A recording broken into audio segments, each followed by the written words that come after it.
So today video என்ன பார்த்தீங்கன்னா, last வீடியோல வந்து நம்ம ரியாக்ட்ட வந்து இன்ஸ்டால் பண்ணி பேசிக்கா டிஃபால்ட்டா சைட் எப்படி லோட் ஆகும்னு சொல்லி பார்த்தோம். Like default React side. So இப்போ வந்து அதோட ஃபோல்டர் ஸ்ட்ரக்சர் அத பத்தி நம்ம தெரிஞ்சுக்கலாம். ஓகே. இப்போ ஃபோல்டர் ஸ்ட்ரக்சர்ல வந்து ஃபர்ஸ்ட் நம்ம பார்க்க போறது, இதுல வந்து 3 ஃபோல்டர்ஸ் ஃபாலோட் பை 4 ஃபைல்ஸ் இருக்கு. ரீட்மி ஒண்ணும் இல்ல நீங்க இக்னோர் பண்ணிடலாம். இப்போ பேக்கேஜ்.json இந்த ஃபைல்ல என்ன இருக்கும்னா, ஒரு ப்ராஜெக்ட்க்கு என்னென்ன டிபெண்டன்சிஸ்லாம் தேவையோ அது எல்லாமே இந்த ஃபைல்ல, இந்த ரெஸ்பெக்டிவ் ஃபைல்ஸ்ல வந்து இருக்கும். ஃபார் எக்ஸாம்பிள் இப்ப பார்த்தீங்கன்னா, ரியாக்ட் நம்ம என்ன வெர்ஷன் யூஸ் பண்றோம். அண்ட் தென் வந்து என்னென்ன ஸ்கிரிப்ட்ஸ்லாம் இருக்கு. ஸ்டார்ட், பில்ட், டெஸ்ட் இது எல்லாமே ஸ்கிரிப்ட்ஸ் என்னென்ன ஸ்கிரிப்ட்ஸ் இருக்கு அப்படின்னு சொல்லி இங்க வந்து லிஸ்ட் அவுட் ஆகியிருக்கு. இப்போ பேக்கேஜ்.log.json இது என்னன்னா, பேக்கேஜ்.jsonல என்னென்ன டிபெண்டன்சிஸ்லாம் இருக்கோ, இந்த ஃபைல்ல கன்சிஸ்டன்ட்டா ஆட் ஆயிட்டே இருக்கும். ஸோ இத பத்தியும் நீங்க இந்த ஃபைல் பத்தியும் நீங்க வொரி பண்ண வேண்டாம். அண்ட் தென் git ignore இப்ப வந்து நோட் மாடியூல்ஸ்ன்னு சொல்லி ஒரு ஃபோல்டர் இருக்கு. ஓகே. இப்ப என்னன்னா நோட் மாடியூல்ஸ்ல என்னடா இவ்ளோ ஃபோல்டர்ஸ் இருக்கா அப்படின்னு சொல்லி நீங்க யோசிக்கலாம். இது எல்லாமே இந்த ஃபோல்டர்ல எப்பவுமே நம்ம எதுவுமே மேனுவலா கிரியேட் பண்ண மாட்டோம். நீங்க வந்து கிரியேட் ரியாக்ட் ஆப் அந்த கமாண்ட் குடுக்குறப்போ, அந்த ஃபோல்டர் ஆட்டோமேட்டிக்கா கிரியேட் ஆகும். அண்ட் தென் npm installன்ற கமாண்ட் ரன் பண்ணாலும், இல்ல ஏதாவது ஒரு டிபெண்டன்சிஸ் இன்ஸ்டால் பண்றதுக்கான கமாண்ட்ஸ் npm ரன் பண்ணாலும், இந்த நோட் மாடியூல்ஸ் ஃபோல்டர் வந்து ஆட்டோமேட்டிக்கா வந்து ஐ மீன் அந்த கமாண்ட் ரன் பண்றப்பவே ஆட்டோமேட்டிக்கா இது வந்துரும்.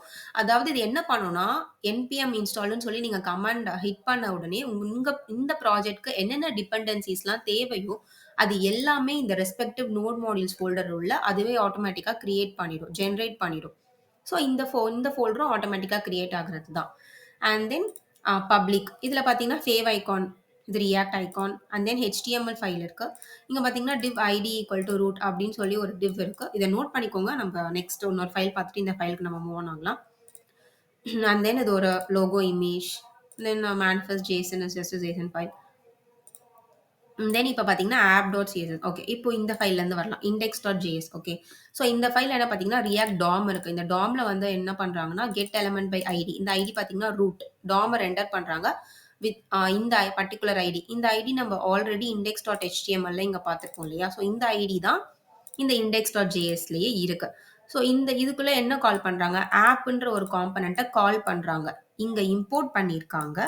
இம்போர்ட் பண்ற இந்த நேம் வச்சு ஆப்ன்ற காம்போனன்ட்ட கால் பண்றாங்க. இப்ப ஆப்ன்னு சொல்லி கால் பண்ணா இந்த காம்போனன்ட் எத ரெஃபர் பண்ணுது? ஐ மீன் இந்த ஆப்ன்றது என்ன ஃபைல் அப்படின்னு பார்த்தீங்கன்னா, இந்த app.js ஃபைல் தான்.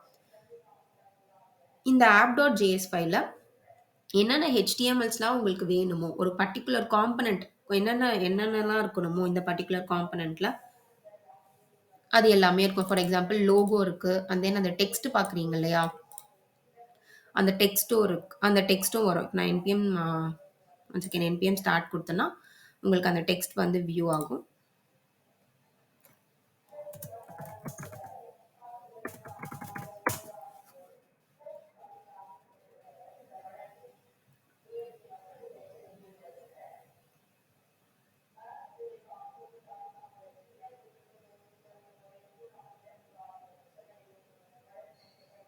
So starting the development server இப்ப பார்த்தீங்கன்னா, ஓகே.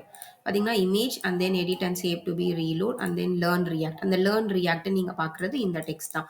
ஸோ இந்த லோகோ இந்த பர்ட்டிகுலர் இமேஜ் எல்லாமே வந்து app.jsல இருந்து தான் வருது. இந்த காம்போனன்ட்ட வந்து index.js ஃபைல நம்ம கால் பண்ணியிருப்போம்.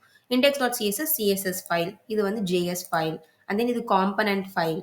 அண்ட் தென் இது CSS ஃபைல். இந்த CSS தான் வந்து இங்க இம்போர்ட் பண்ணி யூஸ் பண்றோம். இப்ப பேசிக்கா நீங்க வந்து npm ஸ்டார்ட் குடுத்த உடனே அது என்ன ஃபைல்ல போய் ஹிட் ஆகி இது எப்படி வொர்க் ஆகும் அப்படின்னு சொல்லி பார்த்தீங்கன்னா, பேசிக்கா index.html தான் அது போய் ரெண்டர் பண்ணும்.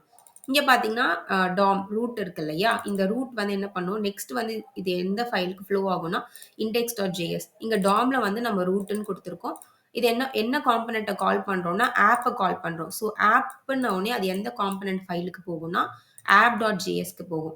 app.jsல இருக்க கன்டென்ட் எல்லாமே index.htmlல இந்த ரூட்குள்ள வந்துரும். இந்த ரூட்குள்ள வரணுன்றது தான் நம்ம இந்த index.jsல இந்த இடத்துல சொல்றோம். ஆப் காம்போனன்ட்ட ரூட்குள்ள பிரிண்ட் பண்ணு இந்த காம்போனன்ட்ன்னு சொல்லி சொல்லும்போது, இந்த பர்ட்டிகுலர் கோட கொண்டு போய் அது என்ன பண்ணும்னா, இந்த HTML ஃபைல்ல இந்த ரூட்குள்ள பிரிண்ட் பண்ணி சர்வர்ல நமக்கு ஐ மீன் அவுட்புட் வந்து நமக்கு ப்ரௌசர்ல எப்படி விசிபிளா இருக்கும். ஓகே. ஸோ இந்த வீடியோ உங்களுக்கு பிடிச்சிருந்துச்சுன்னா சப்ஸ்கிரைப் பண்ணுங்க. சூன் நம்ம வந்து நெக்ஸ்ட் டாபிக்ஸ் வந்து கவர் பண்ணலாம். எனி டவுட்ஸ் கமெண்ட் பண்ணுங்க.